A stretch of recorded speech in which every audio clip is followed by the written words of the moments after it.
আমাদের ইসলামের মেশিনারের নেতৃত্ব, প্রত্যেকটা শাখার নেতৃত্ব যখন লড়াই আন্দোলন সংগঠিত করছে রেল শ্রমিক কর্মচারী দাবি আদায়ের পক্ষে, তখন এখানকার পুলিশ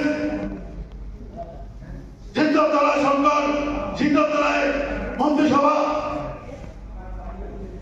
আমাদের রেল শ্রমিক কর্মচারী কোয়ার্টারে আক্রমণ করেছে, জলের লাইন কেটে দিয়েছে, ইলেকট্রিকের লাইন কেটে দিয়েছে। আমাদের নেতৃত্ব যারা আন্দোলন করছে তারা ঘরবাড়ি ছাড়া একটার পর একটা মানুষকে তারা ছিনিয়ে দিয়েছে, অ্যারেস্ট করছে। আন্দোলন কিন্তু থেমে যায়নি।